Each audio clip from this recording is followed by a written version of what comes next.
Saudara, polisi menetapkan Ibu Tiri sebagai tersangka penganiayaan anak di Sukabumi, Jawa Barat. Polisi menyebut korban kerap dianiaya oleh ibu tirinya sejak 2023.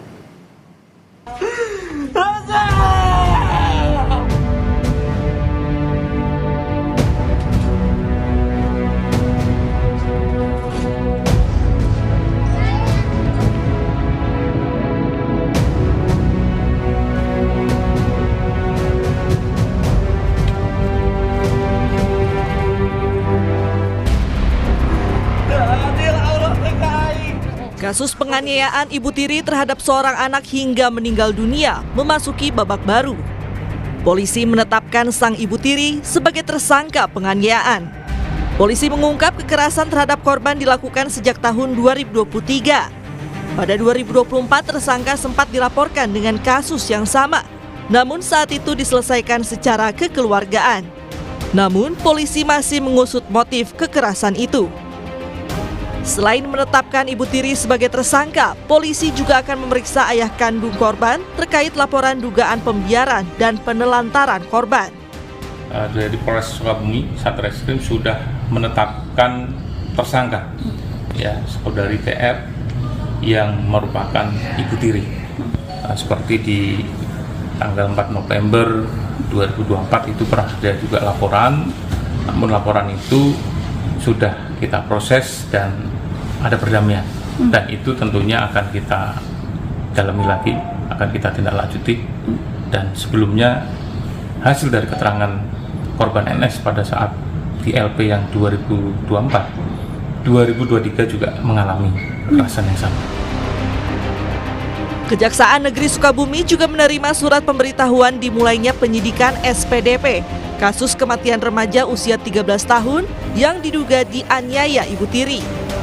Dan kami sudah menunjuk beberapa jaksa untuk mengikuti dan meneliti perkembangan dari penyidikan yang sedang dilakukan oleh teman-teman Polres Pelabuhan Sukabumi, Polres Sukabumi di Pelabuhan Ratu. Oke, detail dari SPDP ini sendiri, Pak? SPDP-nya itu atas nama terlapornya itu saudari TR selaku ibu tiri dari korban. Sementara pasal yang dikenakan di SPDP itu pasal 80 ayat 1, ayat 2, junto pasal 76C, larangannya 76C. Yang intinya itu melakukan kekerasan terhadap anak, yang ayat 1-nya itu luka biasa, yang ayat 2-nya itu luka berat.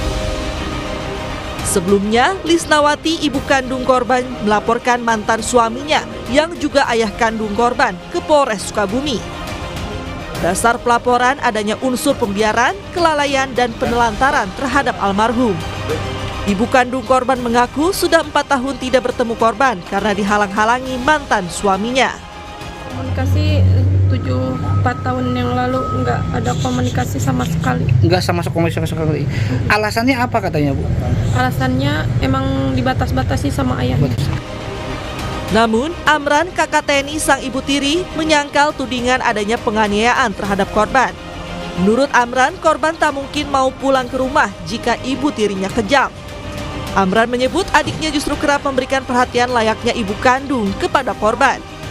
Kalau seandainya emang nggak nyaman karena di sini istilahnya nggak nyaman karena ibu tirinya benar-benar kejam, ya pasti kan dia juga pergi dan nggak bakalan pulang ke sini. Kenapa? Karena logikanya anak itu udah 12 tahun gitu, bukan anak kecil lagi gitu. Sekarang menurut informasi itu adalah dari Polsek kemudian dibawa ke Polres. Sebelum meninggal, korban sempat menyebut dianiaya Ibu Tiri. Dari hasil pemeriksaan dokter, korban mengalami sejumlah luka di sekujur tubuh dan gangguan pola napas. Tim Liputan Kompas TV. Untuk membahas kasus ini, kita sudah terhubung dengan psikolog anak, remaja, dan keluarga Sani Budiantini Hermawan. Selamat siang, Mbak Sani, dengan Bella di studio. Selamat siang. Mbak Sani, ini kita sangat miris ya kejadian yang terjadi di Sukabumi dan juga ada beberapa kasus lain. Keluarga yang harusnya jadi ruang aman malah jadi lingkaran terdekat yang punya potensi jadi pelaku kekerasan. Sebenarnya apa sih yang bisa melatar belakangi keluarga yang kemudian menjadi pelaku, Mbak Sani? Iya, dalam kesempatan ini juga saya sangat menghimbau pada semua orang tua bahwa kekerasan pada anak ini tidak dibenarkan dengan alasan apapun, ya. Anak adalah individu yang mestinya dilindungi, dibesarkan dengan kasih sayang, sehingga tidak bisa dijadikan menjadi objek kekerasan. Nah, inilah yang melatar belakangi kenapa orang tua atau di dalam rumah itu membuat anak menjadi target karena anak dirasa sebagai objek, bukan subjek. Objek di mana orang tua merasa anak adalah sumber pelampiasan ketika orang tuanya marah, anak yang kena sasar. Ketika anak tidak disiplin misalnya, maka orang tua merasa pantas anak itu diberikan hukuman. Nah, dari persepsi orang tua yang melihat anak sebagai objek dan bukan subjek, inilah awal dari mudahnya kekerasan di dalam rumah itu terjadi, baik kekerasan fisik, psikologis maupun kekerasan verbal.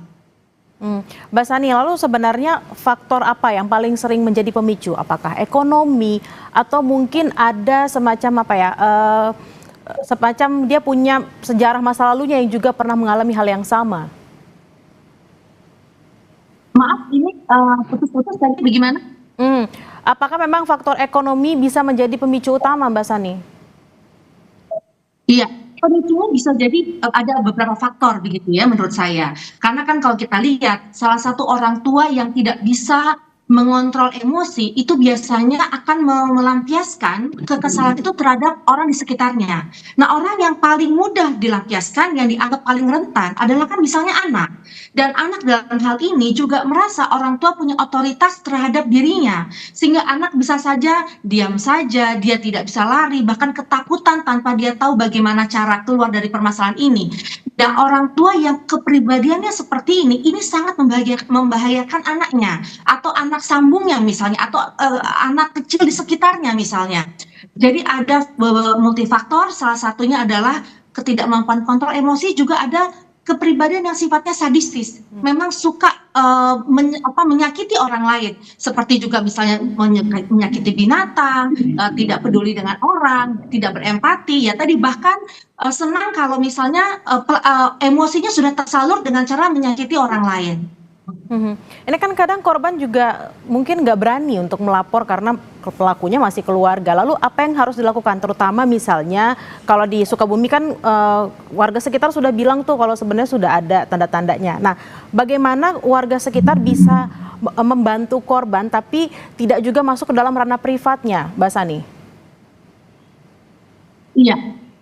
Ini sepenangkapan saya ya, pertanyaannya adalah bagaimana tadi ya pertolongan terhadap korban gitu ya sebenarnya. Nah, kalau saya melihat kita ini kan anak ini kan memang ada first home-nya adalah keluarga, second home-nya adalah sekolah. Ada juga misalnya circle 2 yaitu keluarga dari misalnya tante, om gitu ya atau dan sebagainya. Nah, ini yang menurut saya perlu adanya memang saling berkomunikasi. Ketika second home-nya itu sekolah, melihat anak ini misalnya diam atau mengeluh sakit, nah ini juga bisa menelusuri kenapa atau apa yang terjadi pada anak tersebut. Kemudian juga tadi keluarga circle kedua, ya tadi ya misalnya bisa dihubungi bagaimana kabarnya, dengan komunikasi kan juga tahu keadaan anak tersebut. Nah, kemudian juga ada warga di sekitar, yaitu komunitas yang ada di lingkungan rumahnya.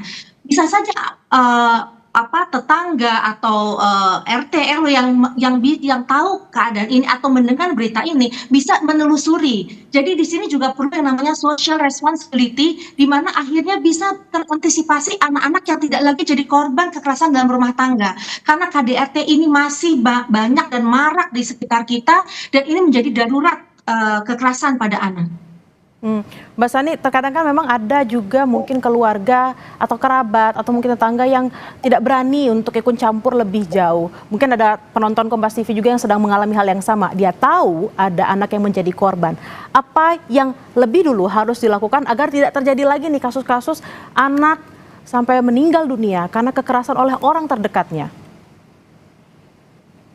Ya, ini tadi ya, ini karena terputus tadi ya. Jadi intinya adalah kekerasan itu kan tidak bisa dibenarkan di sini. Nah, jadi ketika kita sebagai orang tua harus tahu sebagai peran orang tua itu seperti apa. Kita harus ada penjiwaan sebagai peran orang tua untuk mendidik anak kita dengan baik dan benar gitu ya, dan juga sesuai dengan koridornya. Nah, tadi warga atau sekitar itu bisa saja menjadi berbasis komunitas ya, untuk kita tingkatkan kemampuannya, atau berbasis komunitas kita bisa menjadikan warga itu menjadi juga penjaga anak di sekitar kita begitu. Jadi ketika tetangga atau misalnya tadi ada rukun keluarga misalnya mengetahui ada sesuatu, itu bisa dilaporkan. Nah, dengan demikian itu tidak akan terjadi luka yang terjadi pada anak. Luka itu bisa dua, luka batin dan luka fisik. Nah, ketika ada luka fisik, maka nyawa pun bisa terenggut di situ, karena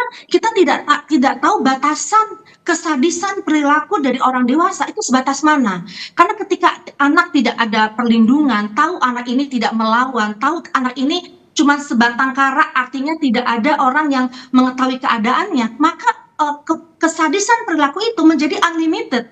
Dia tidak tahu bagaimana menyetopnya, karena merasa ketika objek anak sebagai objek itu terlampiaskan emosinya, dia puas. Nah, ini yang akhirnya menjadi tidak terbatas dan bisa merenggut nyawa seseorang. Itu tadi yang paling penting adalah awareness atau kesadaran bahwa kalau misalnya memang ada permasalahan secara psikologis, segera menghubungi orang terdekat. Kalau keluarga atau kerabat atau mungkin tetangga penonton Kompas TV merasa ada yang salah dengan anak tetangganya atau kerabatnya, segera melapor, karena dari laporan itulah kita bisa mencegah agar kejadian seperti ini tidak terjadi kembali. Terima kasih atas diskusinya di siang hari ini, Sandi Budiantini Hermawan, psikolog anak, remaja dan keluarga. Selamat beraktivitas kembali.